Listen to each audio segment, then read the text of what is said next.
Aku pikir kita sebenarnya nggak bisa menghindari kondisi objektif bahwa ada berbagai macam serangan dari kelas kapitalis terhadap buruh maupun rakyat ya, dari sebelumnya Omnibus Law, revisi Undang-Undang KPK, dan kemudian sekarang persoalan militerisme. Aku pikir itu semua justru bagian dari tidak bisa dilihat terpisah dari bagaimana kita membangun bukan saja organisasi kita sendiri, tapi juga kemudian membangun gerakan itu sendiri. Nah, aku pikir betul bahwa satu pasti paling dasar adalah yang bisa menyelesaikannya adalah ada persatuan dari semua kelompok demokratik, kelompok progresif maupun kelompok sosialis ya. Kita nggak cukup bisa sendiri-sendiri untuk bisa menghadang laju perkembangan militerisme itu. Cuman aku pikir hal yang lain adalah kalau tadi bicara apakah harus ada sepatu tentara di kepala dulu baru kemudian menyadari, masa secara umum aku pikir problemnya memang hanya bisa sadar dengan hal yang seperti itu. Sadar dari pengalaman politiknya sendiri gitu.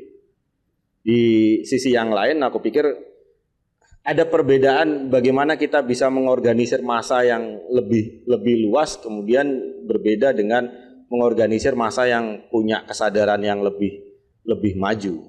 Dan di situasi sekarang aku pikir dua hal itu harus tetap dikombinasikan. Bagaimana sesegera mungkin ada melanjutkan aksi-aksi massa yang sudah terjadi sebelum Lebaran kemarin, dan di sisi yang lain juga harus ada proses penyadaran ke massanya. Aku pikir pengalaman sejarah akan selalu garis umumnya akan seperti itu kita ketika berbicara radikalisasi dan perkembangan gerakan ya, yang lebih mengakar dan yang lebih kuat. Di satu sisi membutuhkan kepeloporan dari segelintir orang yang maju, di sisi yang lain dalam mobilisasi massa membutuhkan keterlibatan massa yang lebih luas, dan itu hanya bisa dilakukan ketika ada aksi-aksi massa dan juga pada saat yang bersamaan ada propaganda, ada proses penyadaran. Nah, kalau yang terjadi dalam waktu beberapa hari ini kan sebenarnya sudah muncul seruan untuk ada persatuan yang lebih luas ya dari kawan-kawan Gebrak.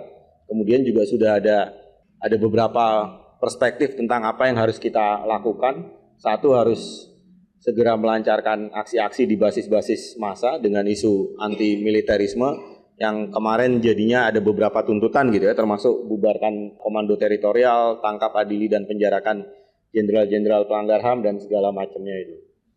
Kemudian selain itu juga dia turun ke basis massa, membagikan selebaran, kemudian bertemu dengan massa, berdiskusi, membagikan selebaran, bom poster dan segala macamnya. Termasuk juga hal yang lain itu adalah pembangunan aliansi di daerah-daerah ya. Aku pikir mungkin karena beberapa tahun terakhir itu selain NGO-isasi itu juga ada problem gerakan yang spontan.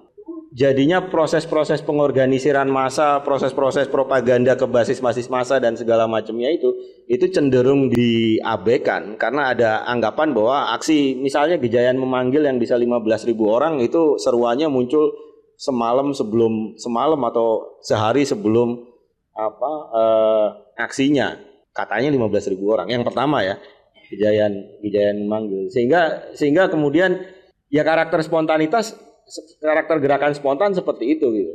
Dan kita terseret ke anggapan bahwa kita tidak perlu proses penyadaran sebelumnya, tidak perlu proses pengorganisiran sebelumnya dan segala macamnya, cukup persiapan aksi kemudian melancarkan aksi itu selesai. Atau kemudian kecenderungan lain aku pikir mencari jalan pintas untuk bagaimana caranya bisa ada aksi dengan mobilisasi massa yang besar tanpa harus susah-susah dan segala macam. Nah, aku pikir kita mau nggak mau harus menjalankan apa yang sudah jadi pakem terbukti berhasil gitu ya di gerakan-gerakan sebelumnya, bahwa kita harus lebih banyak ada aksi sekarang di basis-basis massa, kemudian turun ke massa juga untuk melakukan propaganda dan segala macamnya itu. Pikir gitu. Terima kasih.